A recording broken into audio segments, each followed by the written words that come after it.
नमस्कार दोस्तों, स्वागत है आप सभी का हमारे चैनल पर। दोस्तों मैं उमाकांत शर्मा एक बार फिर आपके सामने हाजिर हूँ एक नई क्लास के साथ में।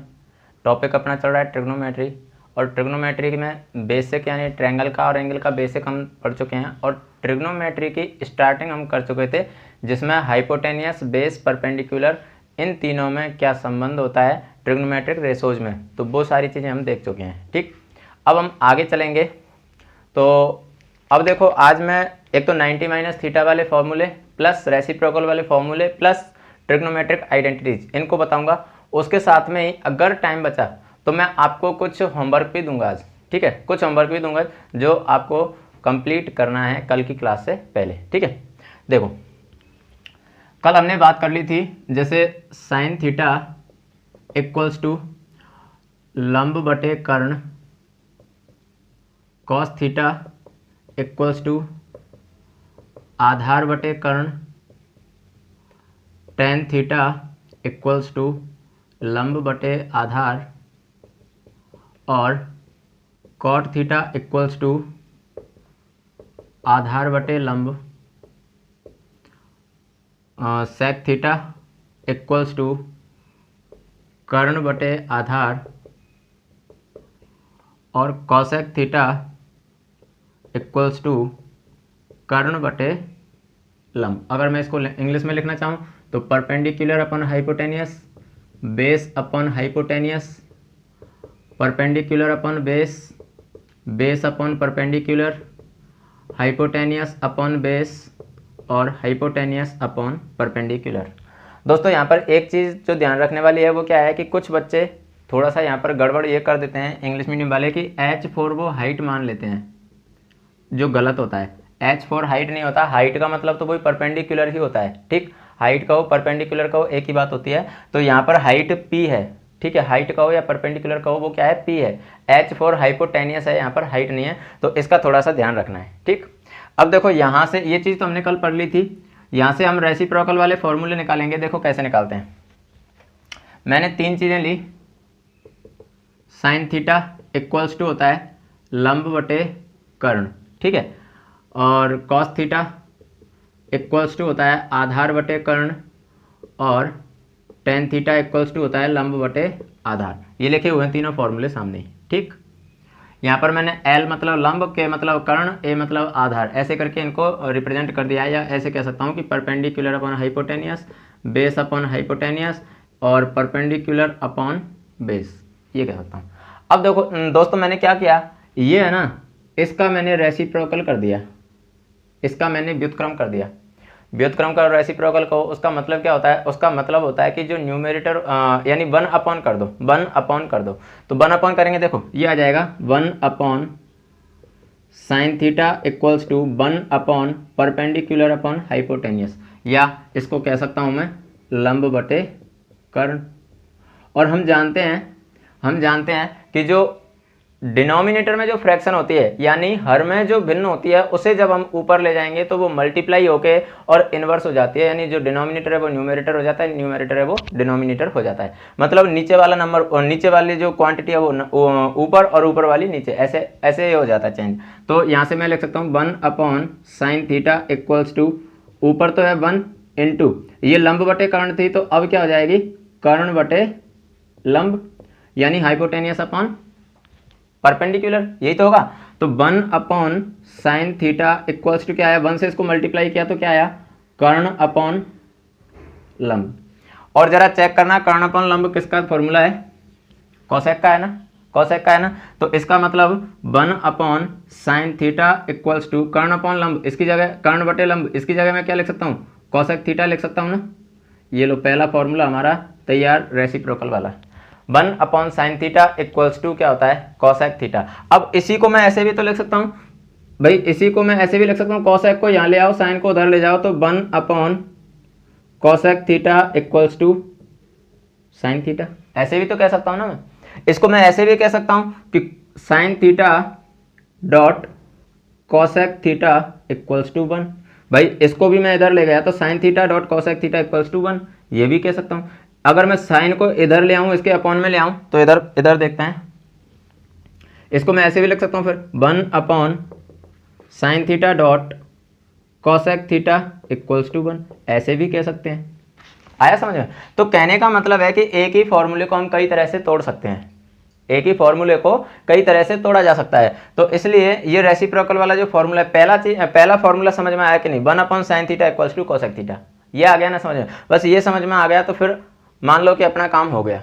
ठीक है, जैसे हमने साइन का इन्वर्स किया था तो हमें कॉसेक मिल गया, ऐसे ही कॉस का इन्वर्स करके देख लेना, सेक मिल जाएगा, टेन का इन्वर्स करके देख लेना, कॉट मिल जाएगा। तो अब जो बेसिक था वो तो मैं इसका बता चुका हूं, अब मैं आता हूं कहां पर, डायरेक्ट फॉर्मूलों पर।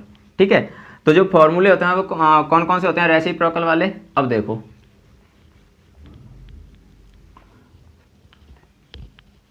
ये फॉर्मूले होंगे, sine theta equals to 1 cosec theta, cos theta equals to 1 sec theta, tan theta equals to 1 cot theta, cot theta equals to 1 tan theta, sec theta equals to 1 cos theta, cosec theta equals to 1 sine theta. अगर तुम्हें याद हो तो मैंने जब कल अपनी class हुई थी तो कल क्लास में मैंने क्या बताया था, शॉर्ट ट्रिक, इनको याद रखने की शॉर्ट ट्रिक बताई थी, जिसको हिंदी मीडियम वालों के लिए मैंने लाल बटे कक्का बताया और इंग्लिश मीडियम वालों को पंडित बद्री प्रसाद हर बोले, वो वाली शॉर्ट ट्रिक बताई थी, उसको थोड़ा सा ध्यान करो। उसमें मैंने क्या बताया, जैसे हिंदी में लूँगा लाल बटे कक्का, यही तो था। तो यहाँ से मैंने क्या बोला कि सिक्वेंसली इनको याद रखना, साइन, कॉस, टेन, कॉट, सेक और कोसेक, यही तो बताया था।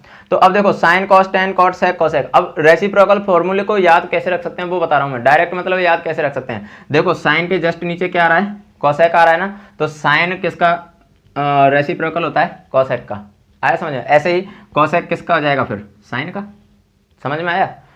साइन इक्वल्स टू 1 कोसेक और कोसेक इक्वल्स टू 1 साइन, पहला संबंध समझ में आया। दूसरा देखो कॉस के नीचे क्या है, सेक, कॉस के नीचे सेक है, इसका मतलब कॉस इक्वल्स टू 1 सेक और सेक इक्वल्स टू 1 कॉस।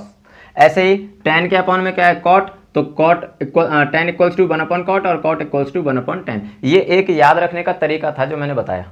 ठीक, तो ऐसे करके हम इनको याद रख सकते हैं। आया समझ में? अब हम बात करते हैं कॉम्प्लीमेंट्री एंगल्स के फॉर्मूलों की।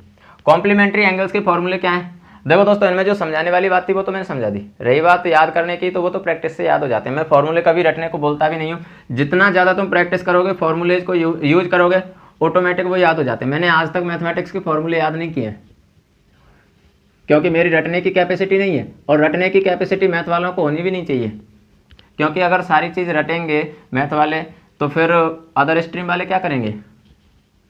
आया समझ में? चलिए अब मैं बात करता हूँ कॉम्प्लीमेंट्री एंगल की।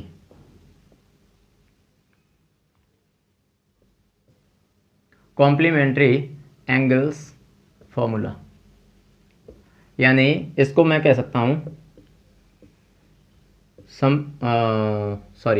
पूरक, संपूरक तो सप्लीमेंट्री जाते हैं, पूरक कोणों के सूत्र, पूरक कोणों के सूत्र। अब देखो पूरक कोणों के सूत्र हम कैसे निकालेंगे वो देखो, पहले मैं एक का बेसिक बता देता हूं कि कैसे निकालते हैं, उसके बाद में हम सारे सूत्र एक साथ ले लेंगे, क्योंकि देखो बेसिक सभी का सेम चलता है और बेसिक की हमें जानकारी, सिर्फ जानकारी होनी चाहिए, ये नहीं है कि बेसिक हमें निकालना आना चाहिए, जानकारी होनी चाहिए बस, ताकि दिमाग में ये रहे। बाई चांस पहली बात तो यह है कि फॉर्मूले भूलने का तो कहीं ऑप्शन है ही नहीं, ऑप्शन नहीं है, फॉर्मूले भूल जाएं सर तो क्या होगा, नहीं भूलने, फिर भी अगर मान लो भूल ही जाएं तो फिर ये कंसेप्ट से तुम निकाल सकते हो, लेकिन इतना टाइम नहीं होता अपने पास एग्जाम में कि कंसेप्ट से निकाल पाएँ। ठीक, तो देखो मैंने एक राइट एंगल ट्रायंगल बना दिया, ये राइट एंगल ट्रायंगल बनाया, इसको मैंने नाम दिया ABC, तो ये 90 डिग्री का एंगल हो गया, इसलिए ये तो क्या हो गया, हाइपोटेनियस हो गया। मैंने इसको मान लिया थीटा। अब मुझे एक चीज ये बताओ कि अगर मैं इसको थीटा मान लेता हूं तो ये एंगल कितने डिग्री का हो जाएगा। भाई हम जानते हैं कि एक ट्रायंगल के तीनों एंगल्स का सम कितना होता है सर, 180 डिग्री होता है। एक त्रिभुज के तीनों कोणों का योग कितना होता है, 180 डिग्री होता है। तो अगर त्रिभुज के तीनों कोणों का योग 180 है, उसमें से एंगल बी अकेला 90 डिग्री का हो गया, अकेला एंगल ही कितना हो गया, 90 डिग्री का हो गया। तो अब मुझे बताओ इन दोनों कोणों का सम कितना बचा, ऑब्वियसली 180 माइनस 90, और 180 माइनस 90 मतलब 90। तो अगर ये दोनों एंगल 90 के हैं, मतलब ये और ये दोनों एंगल 90 के हैं, उसमें से ये एंगल थीटा है, तो ये एंगल क्या बचेगा, 90 माइनस थीटा ही तो बचेगा भाई, 90 माइनस थीटा। समझ में नहीं आया सर? हमारी समझ में बिल्कुल नहीं आया, कोई बात नहीं, ऐसे समझ लो कि angle A plus angle B plus angle C equals to कितना होता है, 180। ये तो हम जानते हैं। एंगल ए का मुझे पता नहीं है कितना है, इसलिए मैंने रख दिया angle A, sorry, plus angle B कितना है, 90 डिग्री, चित्र से दिख रहा है हमें, प्लस एंगल सी कितना है, थीटा, हमने मान रखा है, इक्वल्स टू 180। तो एंगल ए इक्वल्स टू कितना आ जाएगा, 180 माइनस 90 माइनस थीटा। तो 180 माइनस 90 कितना हो गया, 90 और माइनस थीटा। एंगल ए कितना आया, 90 माइनस थीटा। दोस्तों मैं ऐसे मतलब बेसिक से लेके चल रहा हूँ जहाँ पर चौथी पाँचवीं क्लास वाले बच्चे को समझ में आ जाए, एक एक चीज़ क्लियर करके चल रहा हूँ। और फिर भी अगर कहीं डाउट होता है, इसका मतलब आपकी प्रैक्टिस में कमी है। ठीक, तो ये कैसे आया, 90 माइनस थीटा। अब देखो, अगर मैं इसको थीटा माना मैंने, इसका मतलब ये क्या हो गया, परपेंडिकुलर, और ये क्या हो गया, बेस। अब यहां से अगर मैं साइन थीटा निकालना चाहूं, साइन थीटा, ध्यान रखना मैंने क्या लिया है यहां पर, थीटा, इसका मतलब एंगल मुझे सी ही लेना है। ठीक, तो अब मैंने साइन थीटा निकाला। साइन थीटा का फॉर्मूला क्या होता है सर, लंब बटे कर्ण होता है। ठीक है, लंब बटे कर्ण यानी परपेंडिकुलर अपॉन हाइपोटेनियस। तो ये तो परपेंडिकुलर हो गया यानी लंब हो गया, ए बी लंब हो गया, तो ए बी अपॉन कर्ण क्या है, ए सी, कर्ण क्या है, ए सी।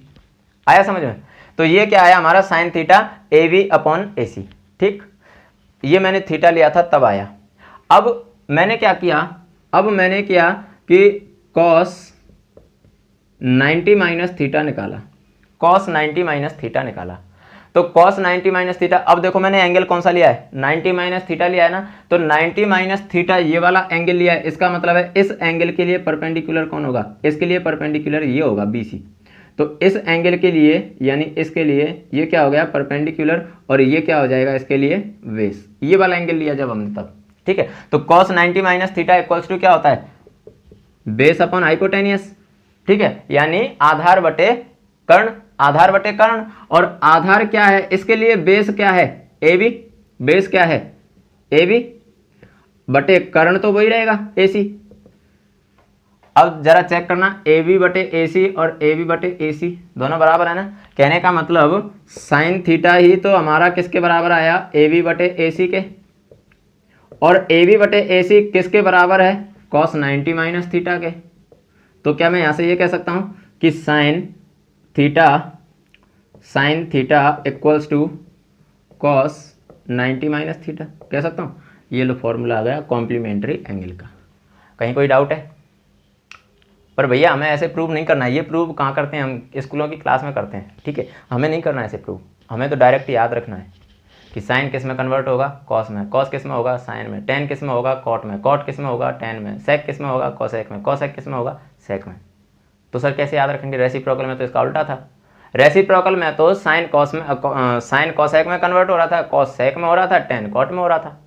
यहाँ तो उल्टा हो रहा है, यहाँ साइन कॉस में हो रहा है, टेन कॉट में हो रहा है, सेक कॉसेक में हो रहा है। कैसे याद रखेंगे? मैंने कहा कोई बात नहीं, याद रखने का तरीका मैं बताऊंगा कैसे रखेंगे। तो देखो पहले मैं फॉर्मूले लिख देता हूँ, फिर याद करने का तरीका बताऊंगा। ठीक है,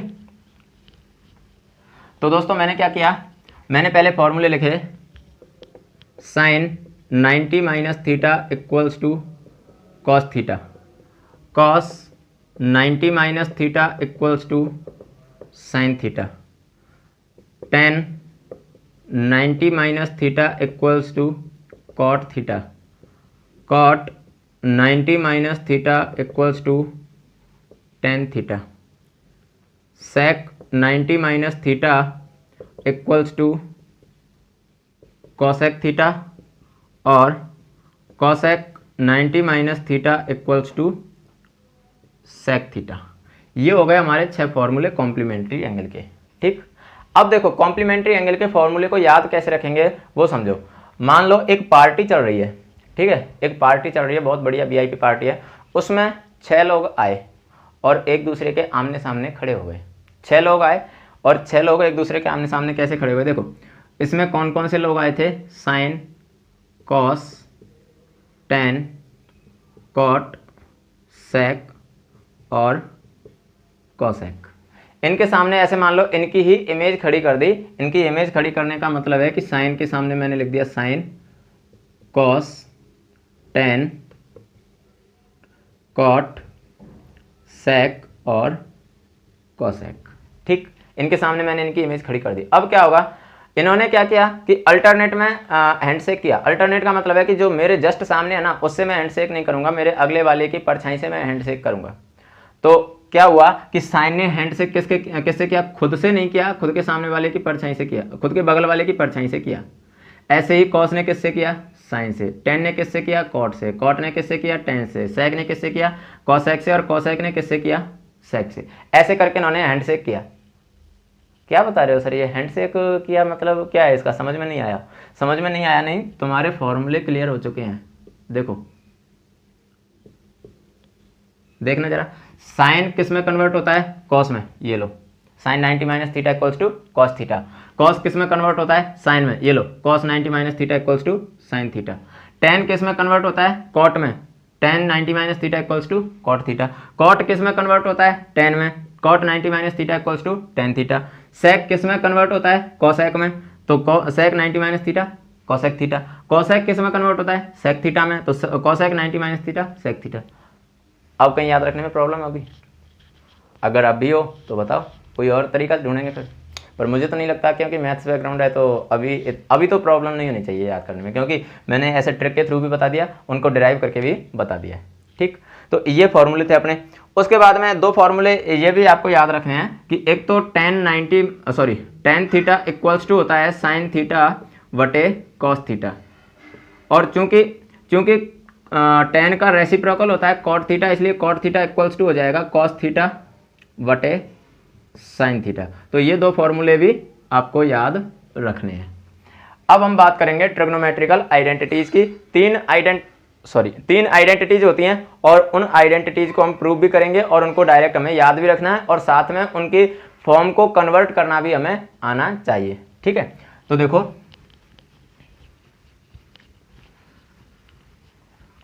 अब दोस्तों, ये जो एक दूसरे में कन्वर्ट करना फॉर्मूलेज को, ये सारी चीज़ें आती हैं प्रैक्टिस से। तो जितनी ज़्यादा प्रैक्टिस आप करोगे उतना ही ज़्यादा परफेक्ट बनोगे, और उतनी ही ज़्यादा एग्जाम में अच्छी परफॉर्म कर पाओगे।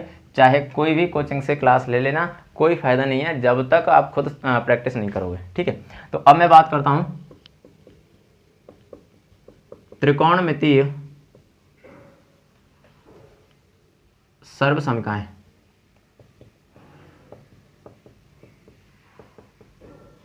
या कह सकते हैं ट्रिग्नोमेट्रिकल आइडेंटिटीज। अब देखो, अब ट्रिग्नोमेट्रिकल आइडेंटिटी कौन सी है, पहले मैं तीनों लिख देता हूं। पहली तो है sine square theta plus cos square theta equals to 1। दूसरी है sec square theta equals to 1 plus tan square theta. तीसरी है cosec square theta equals to 1 plus cot square theta. ये तीन ट्रिग्नोमेट्रिकल आइडेंटिटीज हैं। अब इनको मैं चाहूँ तो किसी भी फॉर्म में कन्वर्ट करके लिख सकता हूँ। जैसे sine square theta equals to क्या हो जाएगा, यहाँ से sine square theta equals to क्या हो गया, 1 माइनस कॉस स्क्वायर थीटा। कोई रॉकेट साइंस लगा दी क्या इसमें मैंने? भाई कॉस को मैं इधर ले गया, ये लो नया फॉर्मूला बन गया। नहीं सर, मुझे साइन स्क्वायर की वैल्यू नहीं चाहिए, मुझे तो साइन की वैल्यू चाहिए। ये लो मैंने इधर से स्क्वायर हटाया, उधर अंडर रूट लगा दो, 1 माइनस कॉस स्क्वायर थीटा। ये लो एक दूसरा सूत्र बन गया। नहीं सर, मुझे ये 1 माइनस कॉस स्क्वायर में नहीं चाहिए, तो चूंकि इसको मैं लिख सकता हूँ 1 माइनस कॉस स्क्वायर थीटा है ना, इसको मैं ऐसे भी तो लिख सकता हूँ 1 का square minus cos square theta. तो इसको फिर ऐसे लिखा जा सकता है A square minus B square equals to क्या होता है, ए प्लस बी तो 1 प्लस कॉस थीटा, और ए माइनस बी तो 1 माइनस कॉस थीटा। ये लो नया सूत्र बन गया। तो यहाँ से मैं लिख सकता हूँ sine theta equals to under the root 1 plus cos theta और 1 माइनस कॉस थीटा। ये लो ये नया सूत्र बन गया। एक ही आइडेंटिटी को मैं कई तरह से चेंज कर सकता हूँ, लेकिन सबसे बड़ी बात तो यह है कि आइडेंटिटी बनी कैसे, वो चीज़ समझो। तो देखो, इनको प्रूव करने के लिए मैंने एक राइट एंगल ट्रायंगल बनाया। ठीक, मैंने क्या किया, एक राइट एंगल ट्रायंगल बनाया इन आइडेंटिटीज़ को प्रूव करने के लिए। देखो इस ट्रायंगल को मैंने नाम दिया ABC। यहाँ पर 90 डिग्री का एंगल है, मतलब राइट एंगल है, तो ये तो हो गया हाइपोटेनियस। और इसमें से किसी को भी एक को बेस मान लिया मैंने और एक को परपेंडिकुलर मान लिया। ठीक है, जैसे मान लो इसको अगर मैं थीटा मान लेता हूँ, अगर ये थीटा है इसका मतलब ये तो हो गया परपेंडिकुलर और ये हो गया बेस। ठीक है, तो अब देखो इसमें मैंने क्या किया, पाइथागोरस थ्योरम लगाई। Pythagoras theorem. अब देखो पाइथागोरस थ्योरम जब हम लगाएंगे तो पाइथागोरस थ्योरम क्या होती है, कर्ण स्क्वायर इक्वल्स टू लंब स्क्वायर प्लस आधार स्क्वायर, यानी hypotenuse square equals to perpendicular square plus base square, यही तो होती है। अब इसमें कर्ण क्या है सर, कर्ण AC है इसमें, ये लो AC स्क्वायर इक्वल्स टू लंब क्या है सर, लंब इसमें AB है, तो AB स्क्वायर प्लस आधार क्या है सर, आधार BC है, ये लो BC स्क्वायर। यहाँ तक किसी को कोई दिक्कत, सभी की समझ में आ गया। इसको मैंने क्या किया, इक्वेशन नंबर 1 दे दिया। आइडेंटिटी कितनी थी हमारी सर, 3 थी। यहाँ साइड कितनी है सर, 3 है। एक एक बार सभी साइड के स्क्वायर से डिवाइड कर दो इक्वेशन नंबर 1 को, एक एक बार। तो सबसे पहले मैं मान लो इसी से कर देता हूँ, AC स्क्वायर से। ठीक है, तो अगर मैं इसको AC स्क्वायर से डिवाइड करूँ तो देखो क्या हो जाएगा, AC square upon AC square equals to AB square upon AC square plus BC square upon AC square. सभी को मैंने AC स्क्वायर से डिवाइड कर दिया। अब देखो AC स्क्वायर से AC स्क्वायर कैंसिल, यानी यहाँ तो क्या आ गया 1। AB अपॉन AC, AB क्या है यहाँ पर परपेंडिकुलर, अपॉन AC, AC क्या है हाइपोटेनियस। तो क्या मैं इसको ऐसे लिख सकता हूँ, लंब बटे कर्ण, और या तो चाहो तो ऐसे लिखो कि लंब स्क्वायर बटे कर्ण स्क्वायर, लेकिन मैंने लंब बटे कर्ण लिख के होल स्क्वायर लगा दिया ताकि वो दोनों पर आ जाएगा। ठीक, प्लस BC बटे AC, BC क्या है यहाँ पर आधार यानी बेस, बटे AC क्या है कर्ण, तो आधार बटे कर्ण का भी होल स्क्वायर। अब देखो 1 इक्वल्स टू लंब बटे कर्ण किसका फॉर्मूला होता है, साइन का होता है ना, तो इसलिए ये तो हो गया साइन स्क्वायर थीटा। भाई साइन का फॉर्मूला लंब बटे कर्ण, स्क्वायर लगा हुआ है इसलिए स्क्वायर लगा दिया, प्लस आधार बटे कर्ण कॉस का होता है, तो ये आ गया कॉस स्क्वायर थीटा। ये लो पहली आइडेंटिटी आ चुकी है, sine square theta plus cos square theta equals to 1।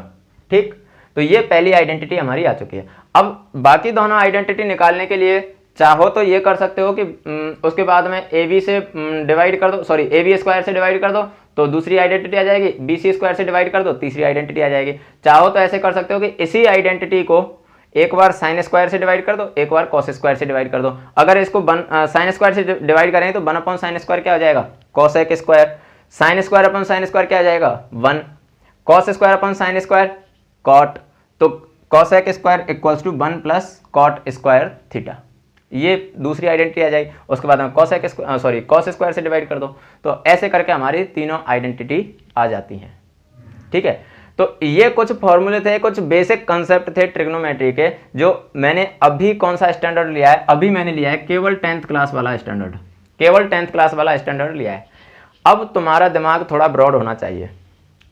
Broad होने का मतलब है कि अब तुम्हारी सोचने की जो कैपेसिटी है वो थोड़ी बढ़नी चाहिए, और उस कैपेसिटी को बढ़ाने के लिए आज मैं आपको कुछ होमवर्क दे रहा हूँ, वो होमवर्क आपको कंप्लीट करना पड़ेगा। ठीक है, कल की क्लास जब होगी उससे पहले आपको वो होमवर्क कंप्लीट करना है। मैंने वो PDF में सॉल्यूशन किया हुआ है, जो नोट्स की PDF मैं आपको देता हूँ, इसीलिए मैंने अभी इसकी ट्रिग्नोमेट्री की PDF नहीं दी है, क्योंकि उसमें मैंने वो सॉल्यूशन किया हुआ है। तो पहले आप खुद को चेक करो, अगर मैं अभी PDF दे दूँ तो उसमें से ही आप देख के सॉल्यूशन कर लोगे, नहीं, खुद सोचो, और भले ही अगर गलत होता है होने दो, कोई दिक्कत नहीं। जितनी ज़्यादा रफ कॉपी भरेगी ना मैथमेटिक्स में उतना ही फायदा है। ठीक है, गलत होता है होने दो, बाद में पता तो चलेगा कि यहाँ पर हमसे गलती हुई थी। तो इसलिए पहले उनको सॉल्व करो। मैं कुछ रिजल्ट्स यहाँ पर लिख रहा हूँ, वो आपको प्रूव करने हैं। ठीक है, कुछ रिजल्ट्स मैं यहाँ पर लिख रहा हूँ, वो प्रूव करने हैं आपको, और फिर कल की क्लास में मैं उनको प्रूव करवाऊंगा, और फिर चेक करना आपके कितने सही हुए, कितने प्रूव हुए, कितने नहीं हुए। अगर नहीं हुए तो आपकी गलती कहाँ थी, तो वो सारी चीज़ें फिर आपकी क्लियर हो पाएंगी। और हाँ, जो रिजल्ट मैं लिखवा रहा हूँ ना, वो प्रूव तो मैं बता दूंगा। प्रूव अगर आपसे नहीं भी होता है तो भी कोई दिक्कत नहीं है, लेकिन इनको डायरेक्ट याद रखना है आपको। डायरेक्ट याद रखने से आपका टाइम बचेगा एग्जाम में, ठीक है। बार बार जैसे बार बार इनका यूज होगा, जब क्वेश्चन हम सॉल्व करेंगे बार बार यूज होगा, फिर आप कहोगे कि सर ये कहाँ से आया। इसलिए ये रिजल्ट है ना, इनको डायरेक्ट आपको याद रखना है, ठीक, डायरेक्ट आपको मेमोरेट करना है। तो देखो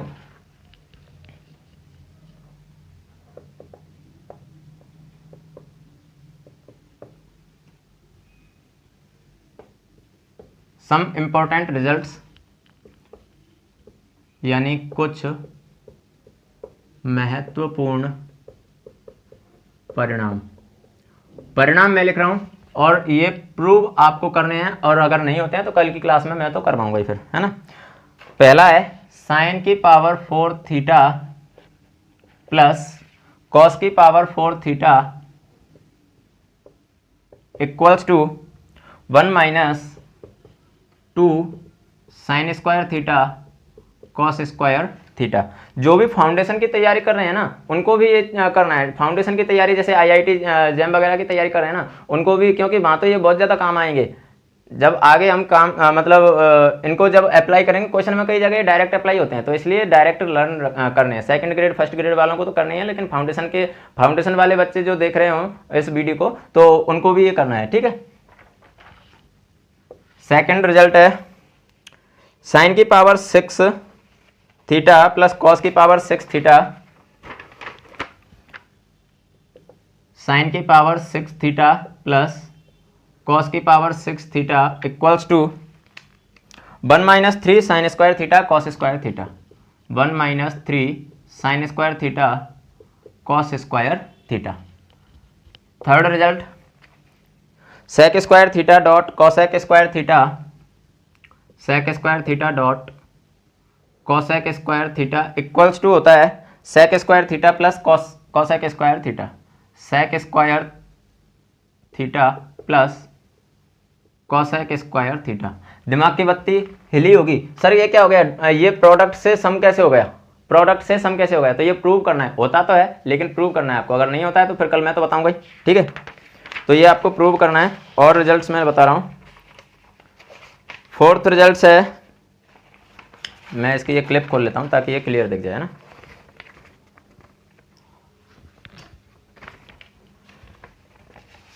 हाँ, फोर्थ रिजल्ट है साइन की पावर 8 थीटा माइनस कॉस की power 8 theta equals to sine square theta minus cos square theta into 1 minus 2 sine square theta cos square theta, ठीक है। फिफ्थ रिजल्ट है sine square theta dot tan square theta equals to tan square theta minus sine square theta. Sixth result cot square theta plus cos square theta, cot square theta plus cos square theta equals to cot square theta dot cos square, dot है यहाँ पर, ठीक है, dot. तो ये हो जाएगा equals to cot square theta minus cos square theta. Seventh result 1 upon